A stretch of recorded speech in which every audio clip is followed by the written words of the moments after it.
Alrighty. How are we looking?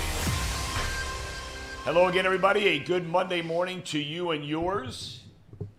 I'm Tom Brenneman, and we welcome you to Dialed In. We've got a whole cast of characters here today for this Monday. It's a big week here on Chatterbox Sports. But I have to wait on the big announcement. I can't make it here on Dialed In. Right, Casey McAllister? I would say that's probably safe to assume at the moment. So you know where you are in the pecking order around here when I can't make it, even though we're the first show on Chatterbox today. We have to wait until off the bench to make the big announcement today, right? Yeah, it's more or less just so then we can iron out some details before we make the announcement. Because there's still iron out some details. When's that going to happen? I'm assuming right now. They're out there. The power brokers out there? Yeah, whoever left out there to make those decisions. I'm sure they're ironing those details out now. Okay. Well, good morning. Good morning. You had a good weekend. I did. We're going to talk about 8th grade graduations with you a little bit later on.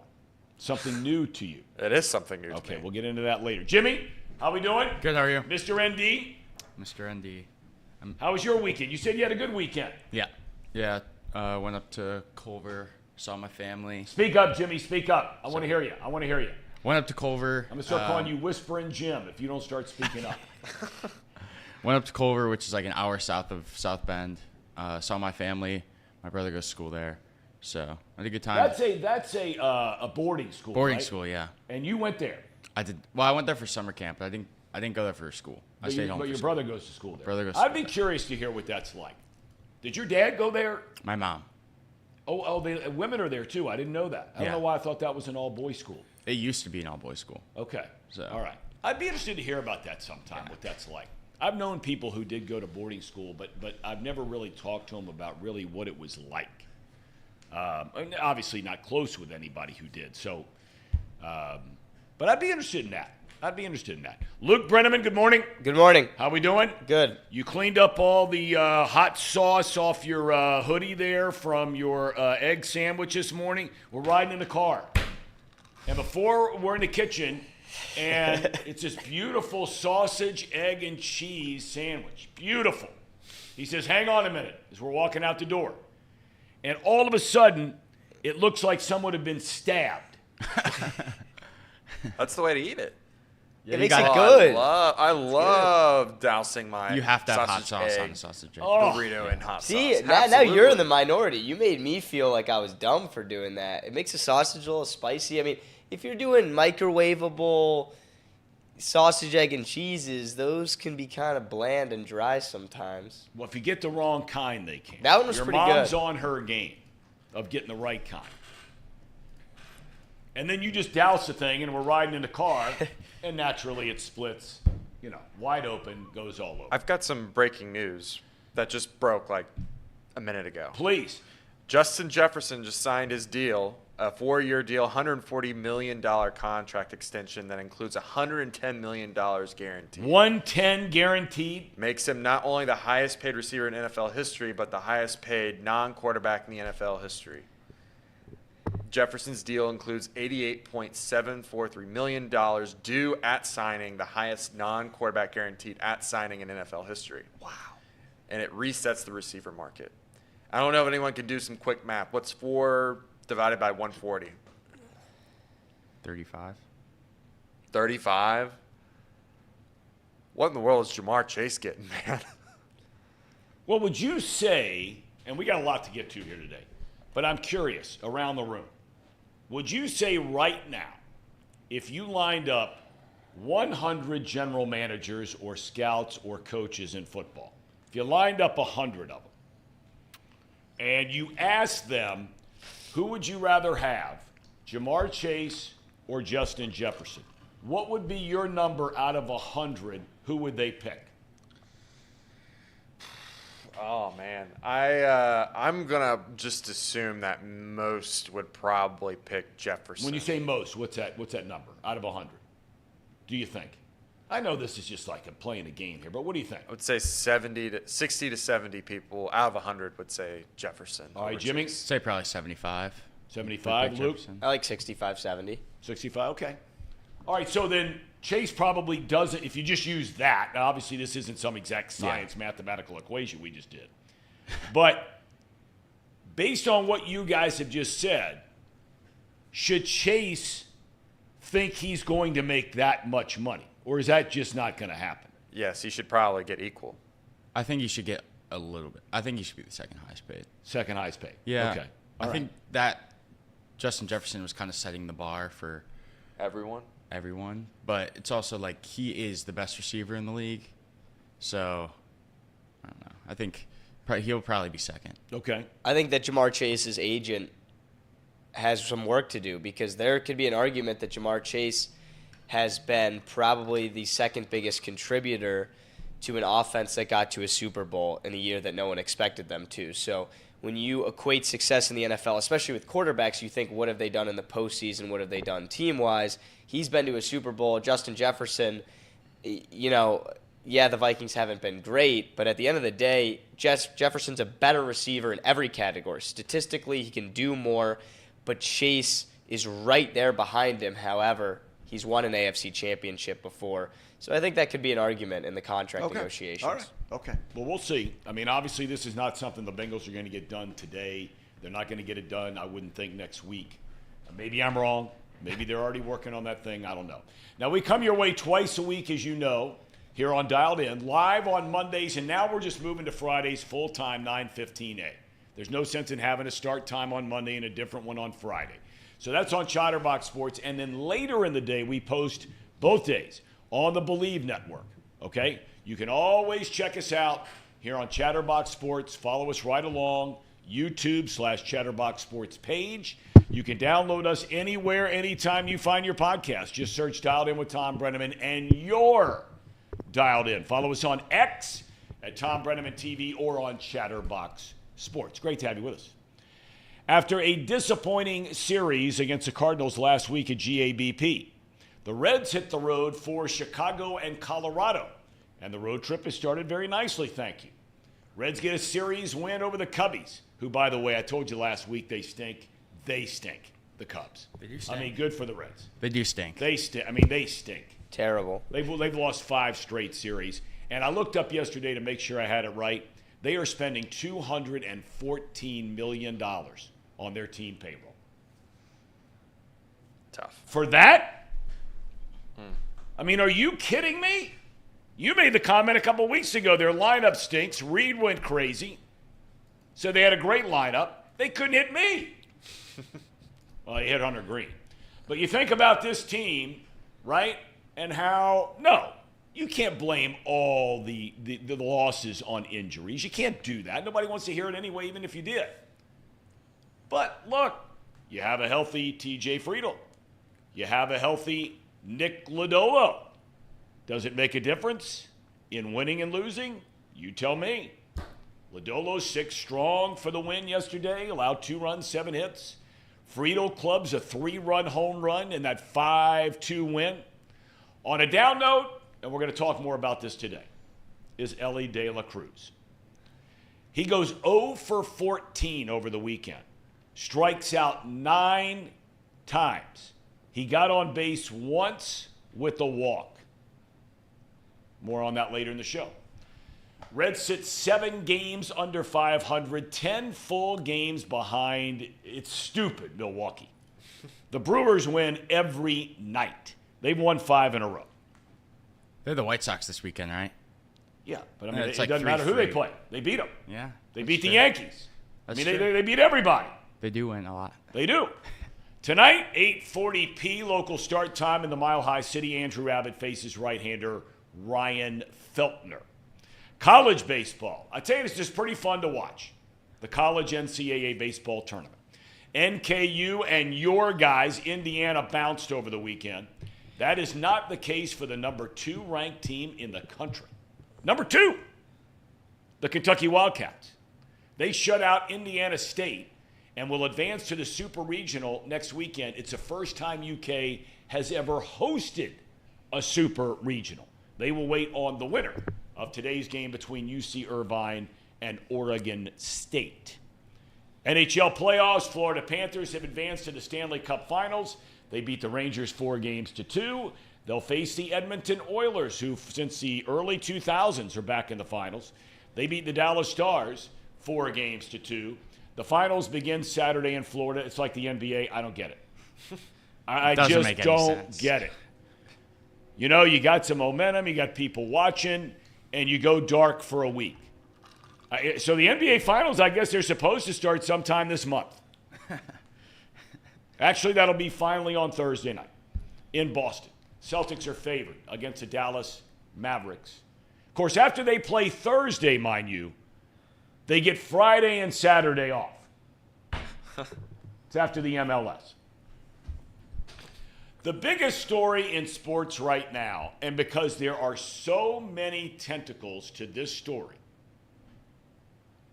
is the Caitlin Clark story. This is getting downright ugly. Jealousy is one of the 7 deadly sins. It's one of the ugliest traits that we see in human beings on a day in and day out basis. It's terrible. And other players around the league are jealous of Caitlin Clark, plain and simple. They're jealous of her popularity.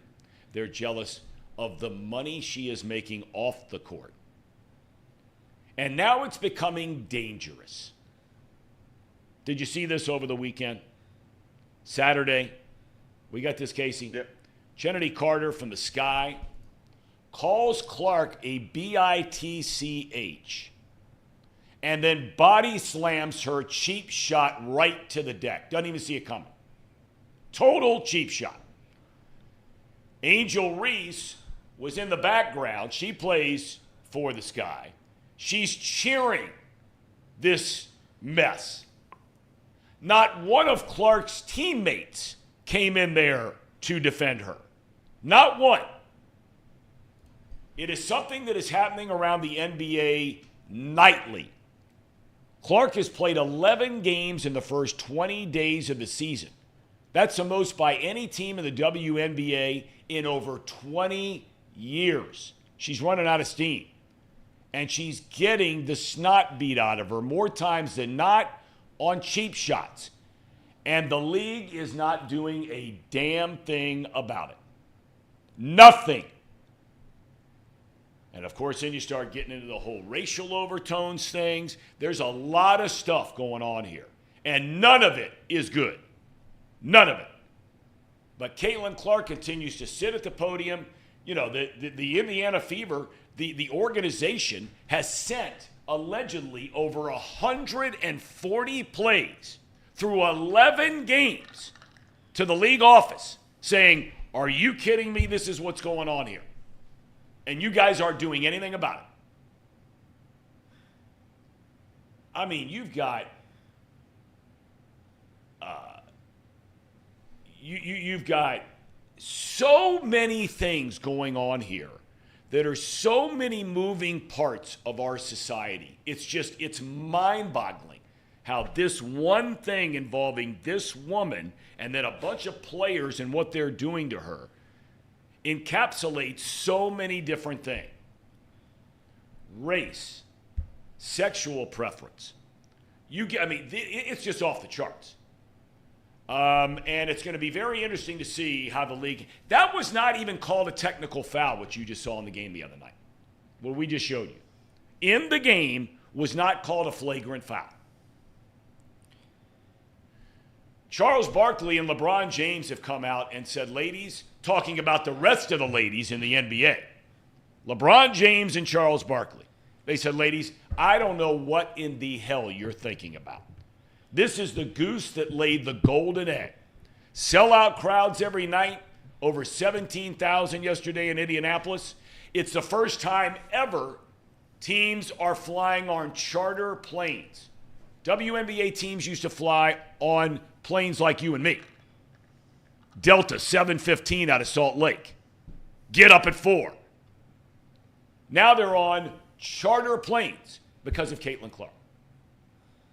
And you want to try and hurt the goose who laid the golden egg and go back to 4,000 or 5,000 people in the seats, if that, for a game, and nobody watching on TV. We'll get into that in a minute. All right. First things first, let's get to the Red Legs. Luke, you and I were driving in the car this morning, and you said to me that you think that there's hope for this team. How's there not hope? I mean, they win 2 out of 3 in Chicago. It was the worst month we've seen in a while for this Reds team. And after such a good start and how bad May was, you win 2 out of 3 to end May.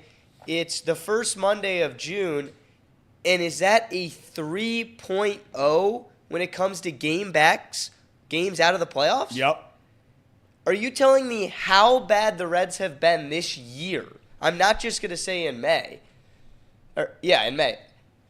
Are they not 3 games better with a healthy Marte, with a healthy Nick Lodolo, with a healthy Matt McLean? They're probably 10 games better. And when you look at this Pythagorean model that I'm reading about on The Athletic this morning, where it's not a ton of sabermetrics and analytics, it's a pretty straightforward model. It looks at the runs you score and the runs you give up. That's right. And it Run predicts differential. your adjusted record. Yeah. The Brewers, their record predicted is the same record they have. The Reds, based on that model, should be 29-30 right now. So they get these guys back. They get Lodolo back. The rotation is dealing right now. And crazy enough, they regressed in May from the previous months. So I think there's a lot to be excited about. And yeah, this team is still, closer to 10 games under 500 than 500. However, if you're only 3 games out, it's a testament to how bad the National League is right now. But there's something to watch every single night. And for Cincinnati fans, I think that's all you can ask for. Because if you somehow are in the playoff push down the stretch, that's as good as it gets for baseball fans. It is. Yep. Casey, you see it a little bit different. I see the idea of being 2.5 games out of the playoffs, why you would still have hope. And I'm not saying I don't have hope. I think that's that's not what the initial question was. It was more or less, do I think that they're back, or do I think that they're like ready to roll after beating the Cubs? And I'm like, no, they're not really that all the way back, because most of the runs, I shouldn't say most of the runs, there's a lot of fortunate breaks for the Reds that allowed them to win some of those games. And hey, you got to be lucky sometimes to win ball games, right? But Suzuki should have caught the ball. That's a 3 runs scored on a drop fly ball. Yeah. But that's baseball. It's going to happen. Yeah, that's not the offense just like going crazy. That's just luck. And then they end up, I believe, they lost that game anyway. That's the only game they lost. Yeah. But I'm just saying, like, the offense isn't like magically back, right? It's been very fortunate, and the players that we need to be good. You already mentioned it. Elly was what, 0-14 over the weekend. Yep. Like, that's, and we want to claim like we shouldn't be worried about him when he leads the league in strikeouts. Like, yes, he goes on these spurts of being really hot and really cold. Well, as far as I've checked, he's been on like a very, very cold streak in the month of May. Yeah. Are we really going to sit here and say like, oh, he'll be fine, he'll have another hot streak here 1 week and be back up to 250? Well, I need him to be a little more consistent than that. Like, I need him to be not a guy that has 1 or 2 good series and then the rest of the series in the month of June be utter crap. Yeah. Right. So that's what I look at right now, the rest of our team right now. And yes, some of them have definitely gotten above the Mendoza line. But we need more. We need more than what we got out of the weekend. So I'm not ready to sit here and say, like, that Colorado should be a gimme. I'm not ready to say that the Reds are not. They're not in the category of saying anybody's a gimme. They have the 3rd worst record in the league. Correct. They're in dead last in their division. They're playing another team that is dead last in its division. Jimmy, you were getting ready to say. Yeah, I think a lot of it, too, is the product of being kind of close to 500, where when you win a game, you're super happy. Yeah. When you lose a game, season's over. Yeah. But I think looking at the schedule coming up, you have 3 in Colorado and then 4 at home against Chicago. Yep. Where if you do have a good stretch there, then you really start to look to turn things around, because Colorado, as we know, is not great. And then you have 4 against Chicago, who you just played a really good series against, despite 1 game in a monsoon. I mean, there's definitely positives, but I think they need to get off to a really good start in June for me to really think like, okay, yes, they can really turn this around. Yeah. Yeah. Right. You know, one topic I want to get into, and I watched Chatterbox Reds for a little while yesterday, and I want everybody to please understand, I am not suggesting this is what the Reds should do. Okay? Questioning things doesn't mean you're negative. Two things can be true at the same time. You can say, I don't think Elly De La Cruz should be sent to the minor leagues. You can say that and believe that to be true. Where you can also say that after a month in June where he hit 280, he had 8 home runs and drove in 19 runs in the month of April. In May, he hit 208 with 1 home run and 5 runs batted in. 1 home run in the entire month of May. He struck out 40 times in May, 8 more than he struck out in April. He walked 11 times in the month of May, 5 fewer than he did in April. The guy had 21 hits the entire month. So I'm watching Chatterbox Reds yesterday. Yeah. And Craig Sandlin, who knows the Reds up one side and down the other, right? Yeah. He's on his game. But he made the comment, he said, there is no way on God's earth that Elly De La Cruz will ever be sent down to the minor leagues again. And here's the question I have for you. I'm not suggesting before you go off the reservation, I am not suggesting in any form or fashion that he should be sent down to the minor leagues because he's the only guy on the team that can beat you in multiple ways. He can beat you with his legs if and when he ever gets on base again. But he made the great throw the other day, right? Cut down the runner at the plate, tying run at the plate. Yep. So he can help you win games, doing some other things besides just swinging the bat. But you mean to tell me that Elly De La Cruz can't be sent? If it was any other guy on the roster for any other team in baseball, and you had a guy from 280 to the 230s, the 220s, who's hit 1 home run in over a month. He just struck out 9 times in 14 at-bats over the weekend. Are you meaning to tell me that guy's above being sent back to the minor leagues? Luke? Yes. That's blasphemy. Blasphemy. You said it yourself. He beats you in so many different ways. I said he can beat you in so many ways. If he's not getting on base, the base running is irrelevant. But he has improved a ton on defense while he's been in this slump. And at the end of the day, this kid's 22. He didn't ask for Tommy Thrall to say he's a Hall of Famer and, get it going for him. He's going to slump. I think Tommy was saying it tongue-in-cheek. Right, but I'm just saying, right. When stuff like that happens in a low-market city and we get someone like Elly, everyone knows who Elly De La Cruz is. So when you look at the numbers and you're like, this guy hit 200 in a month with 1 home run, that's pathetic, to your point. But that is kind of the state of Major League Baseball right now. I mean, the MLB average batting average has to be, if not around 220 or sub-220 this year. Bad. You look at playoff teams like the St. Louis Cardinals, their entire lineup, or the Cubs before this insane losing streak, their entire lineups as winning baseball teams, the Reds were 14-10, hitting .212 as a team. So batting average just aren't near 300 like they used to be when Joey Votto was raking every single season and the entire MLB was that good. So the pitching, for the Reds, it's been good. It's been good for everybody else as well, and the hitting has been bad. So we have to acknowledge that. But what Elly does for this team on the base pass, he's just a threat at the plate, and he's someone you have to respect. Because I think you could take a lot of Reds that hit the same as Elly in this month, but I'm going to be a lot more cautious in the scouting report and the approach to the plate and just overall pitching to Elly De La Cruz than someone else hitting that number. What do you guys think? Blasphemy? Yeah, I don't think it. I think it would be dumb to send him down. Yep.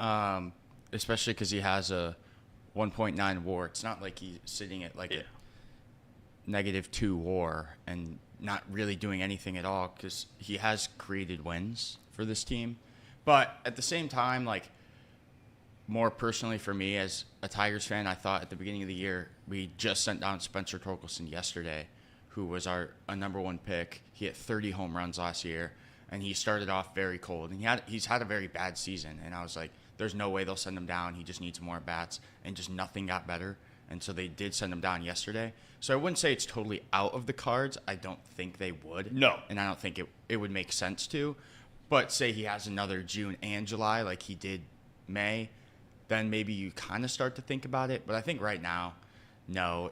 It could be a confidence thing. Maybe he'll have a couple games here in the future where he has a home run or two in the series, and then there we go. Yep. That's all he needed. Yep. I think a lot of it is confidence. I don't think there's any doubt about it. He is still a very young man. By the way, we were talking about Tommy. That was all tongue-in-cheek. Don't get worked up about that stuff. We're having fun. Alex Wallace wants to know about Tommy Thrall. Is he a good guy? He's an awesome dude. I mean, I was there with him for a couple of years and traveled around with him, hung out a lot together.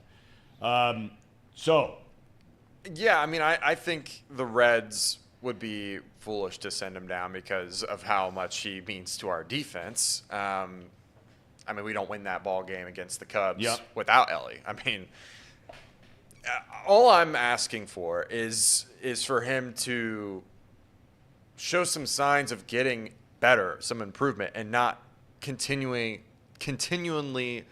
declining like he has been the whole month of June. Like, imagine this guy who's supposed to be the savior of the team struggling for an entire month. Any other sport, and it is off with your head. If Joe Burrow struggled for 4 weeks, like Elly De La Cruz has, we would be doing some serious questioning amongst the media. Okay, it's not like we're calling for Joe Burrow's job. We're not calling for Elly's job. Right. But we are not. We are allowed to criticize these guys when they have slumps like this. All I'm asking for is to see some signs of life. Because if you take away 2 games, which of course he had the 2 games against the Dodgers, and then you look at like the Giants, he had an even worse month. I mean, like it would be like 175 average. Right. You're taking away 5 runs. Yeah, 4 hits in a game, 4 stolen bases. Yeah, in a like game. like I just 4 of his 21 hits came in 1 game for the month. Yeah, just be a little more consistent. That's all I'm asking for. I'm not asking for him to get sent down. I think that's ridiculous. When people jump to that conclusion, I just roll my eyes because we can't have a discussion about Elly then because you're already in a different headspace than where I'm at. I'm just asking him to be better because he's supposed to be the leader of the team. Be more consistent.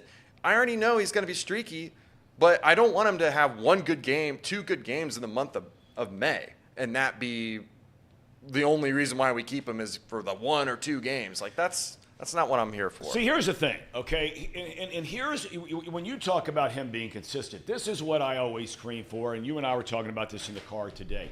I'm asking people to be consistent, whether they're fans, all of us. Be consistent, but don't give me the excuses. People will say Elly's the next Ronald Acuna Jr. Oh. Okay? They'll say, because he's got the talent, Lord knows. Go look what Acuna did. We've talked about this on the show 1,000 times. Go look what he did his first 2 years in the big leagues. Okay? I mean, we're talking night and day here. Okay? Their talent, and it may be the same, but as far as execution is concerned, we're talking night and day. Now, in fairness to Elly, he's not even been in the big leagues a year yet. So, put the brakes on. But if you're going to compare him and say he's the next Acuna, in the next breath, don't tell me he's only 22. That's not consistent. Acuna was younger than that, hitting 35 bombs and knocking in 110, and stealing 40 bases. So, look, you want to say he's only 22? I am with you all the way. He's only 22. And he has certainly consistency issues. Going down to the minor leagues is not going to help that. He's not going to see the breaking balls that are beating him at the same level. He's not going to see the fastballs, quite frankly, as far as the location is concerned. that are beating him. You were getting ready to say something? I think that the bigger question, if we're actually going to turn this into an argument, is what are the Reds doing from a staff perspective to help Elly De La Cruz grow? Because if you look at Ronald Acuna, the way that he is probably the best player, always top 3 in the National League when he's healthy, is he's just one of those athletes that can do it all. He can hit for power, he can get on base, he can steal bags. In the MLB, sometimes they're the guys that get on base that are quick, that are strictly single hitters. And then there's the guys who only strike out and hit home runs and can't steal a bag. So the fact that Elly can do it all is very pleasing, and he passes the eye test. But what is his approach at the plate right now? Because it felt like last year he was this big power hitter, and then come this season, he steals a ton of bags early on, he's breaking these records, and now he's not getting on base and he's not hitting for power. So as a Reds fan, I'd ask, would you rather see Elly De La Cruz take a more disciplined approach at the plate? Obviously, the swing and miss is an issue where they focus on getting him on base, because a single at this rate is a double for Elly De La Cruz. No doubt about it. Or should he be playing into the average number 3 hitter on the MLB, which is either a swing and miss or a home run? And that's pretty running consistent for guys like Paul Goldschmidt, Nolan Arenado, these older guys. That's pretty much extra base hit or nothing. Now, one thing about that is, and Sean Connor, I'm assuming this is accurate, Sean. Don't lead me astray here. Sean Connor in the chat says that Elly is now 7 for his last 60. He has struck out 28 of his last 60 plate appearances. David Bell has given him one quote-unquote mental day off in over 2 months of play. Tyler Stevenson's getting 3 days a week off. Yeah. So, hey, look, maybe that's it. That is certainly a valid point. All right, look, we only got another 10 minutes. This has flown by here today. We got off the bench coming up. They'll talk more and more about the Reds coming up. But the story is Caitlin Clark. That's the story. I got to tell you, man, if you've seen some of these tweets or some of these interviews with some of the coaches around the league or other players around, the lady who's the coach of the team in Las Vegas, The Aces. what's her name? Becky Hammond. Becky Hammond. The white girl with blonde hair, is that the one I'm thinking of? Yes, sir. She should never do an interview again. She should never do an interview again. Look, I get that she has to say certain things because she has a locker room to walk into. I get it. I totally get it. Every major league manager has it. Every head football coach in college and the pros, they have to go back in and look their players in the eye from all backgrounds, from all different colors, from all different family situations. They have to be able to walk in and look at all of those young men or women in the eye. I get it. Totally get it. But for this woman to come out and basically say, there's nothing going on here, there's nothing going on here. And the league should be ashamed of itself. Completely ashamed of itself. This is the best thing that has happened, and I don't care if she's white, black, green, purple, don't care what her background is, don't care what her sexuality preferences are, I don't care. None of that means anything to me. God bless her, whatever it is she's doing. The best thing that has happened to this league is getting cheap shotted on a nightly basis. Dirty fouls, dirty plays. Caitlin Clark can talk some smack with the best of them. That's been well documented. But before you get cheap shotted from behind, somebody's dropping a BITCH on you. I don't care about that. The trash talk, you can say whatever you want, because that's what's really dividing the gap, and I think that's why a lot of NBA fans are such big fans of Caitlin Clark. Is she plays basketball the way that men play basketball. She hits deep threes, she talks trash, and it just gets out of line when the physical stuff happens. The NBA playoffs have been extremely physical this year, but stuff like that should not happen. The league then upgraded it to a flagrant 1. That's still unacceptable. Yeah. Plays like that are finable. I don't care how much money these women make. You can take the same percentage as it is in NBA terms. There should be a suspension handed out because that would be a suspension. If this was Draymond Green doing that to not, the Luka Doncic, not the glory child of the NBA, but just anyone else, that's still a suspension. And typically you stand up for what makes you money and you stand up for what and who represents you. They have to protect Caitlin Clark. It's unbelievable. Any thoughts, fellas, on any of this? I agree. It just doesn't make sense to me. It's like you had kind of mentioned before, like if we got a huge upgrade in here in the studio, and then we were just bashing the person who helped make that happen. Right. That doesn't make any sense. No. Like I don't know. It makes no sense to me, and it's disappointing to see. And I hope that the league does literally anything about it.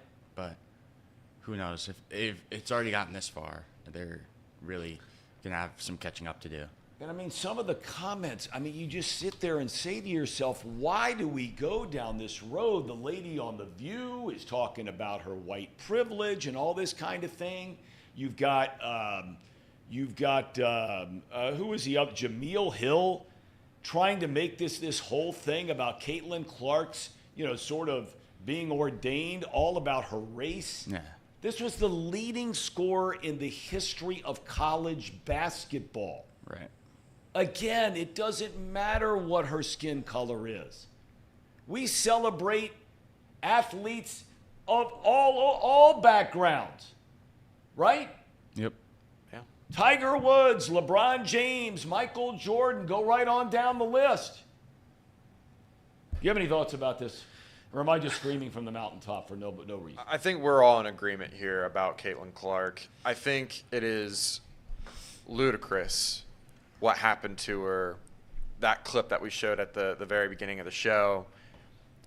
But when I think about the flagrant fouls and how much she's getting fouled, and some of the other stuff that she's known to do, like flopping and things like that, I think the problem is the WNBA wants to come off as tough. Like they are just as tough as the NBA. And so, in one hand, you don't want to go and try to go out of your way to protect one player or go out of your way. It's got to be something that's dealt with by a player. Like player to players, they got to come together and say, like, look, she is who she is. Caitlin Clark is going to help benefit this league one way or another. Let's not be jerks about this. Let's not be assholes. Let's just play basketball, right? Exactly. No preferential treatment for anybody. Yeah. But just keep it within the rules of sportsmanship and clean, hard, tough play. You can be a hard-nosed, tough, trash-talking, whatever you want, as long as you're playing clean, not the cheap shots. So is the bigger issue in the WNBA then what the WNBA has been before Caitlin Clark? Because let's accept the truth here. They were flying commercial before her. Yep. None of these games. There is a game or 3 on ESPN every single week. They're getting nationally televised games. The Indiana Fever have had a bigger attendance in their first 3 home games than the entire season last year combined. It's unbelievable.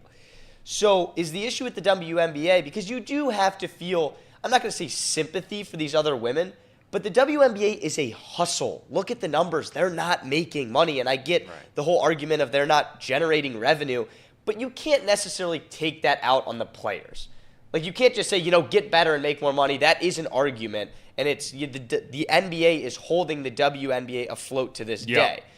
But these women are tough. They are battling on a daily basis. Sure. And it's a whole lot better and easier to battle as a man in the NBA making tens of millions of dollars than it is for them. So when they see this glory rookie with a $50 million Nike contract, I think it's fair to say, hey, We can rough her up. We Yep. can box her out a Yep. little harder. That's what they do to any number 1 overall pick in any league ever. That's right. But the cheap shots, and it feels like the entire league being against her in this media perspective and argument where they're saying, hey, we didn't choose to have Caitlin Clark in our league.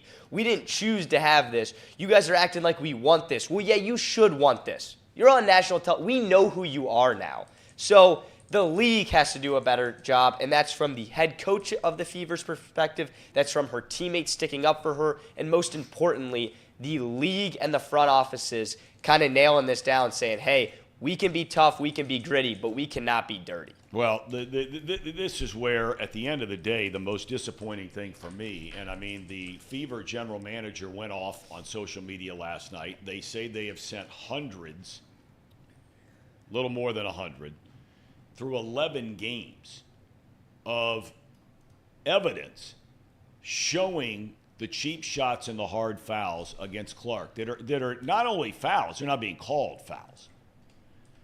Tell you what, if I were the general manager of the Fever, I'd be down in that locker room. And I'd be having long conversations with the ladies on my team about, you mean to tell me that just happened to your teammate and you did nothing to step in there and help her? I mean, are you kidding me? We're selling out every game. Might have something to do with her. She gets cheap shotted and you know it all the time. And you don't step in there. You've got women on the other team cheering when she gets blasted. Angel Reese was caught right there in the background, cheering a cheap shot. Giving her a hug after a timeout, like they won the championship. It's brutal. All right, when are they getting in here? Are we taking a break? What are we doing? We're gonna. It's 10 o'clock. Yeah, we're gonna redirect the fans here in just a second, and you can wrap it up, Tom. All right, I'll wrap it up. Gentlemen, thank you for everything. Thank you. Good stuff today. Case, thanks. Yep, thank you. Lukey, thanks. Thank you. Very good stuff. And again, we thank all of you for being here with us. We'll be back later this week. I'm not going to give away anything because we have a big announcement coming here. And the guys on off the bench are the who officially is going to make it? Is Trace coming in here to do it? I don't know. Okay. Not much either. Okay. All right. Well, we got a big announcement coming up, and it's a good one. So thanks so much for being with us. We'll look forward to seeing you. God bless. We'll see you on Friday, if not before.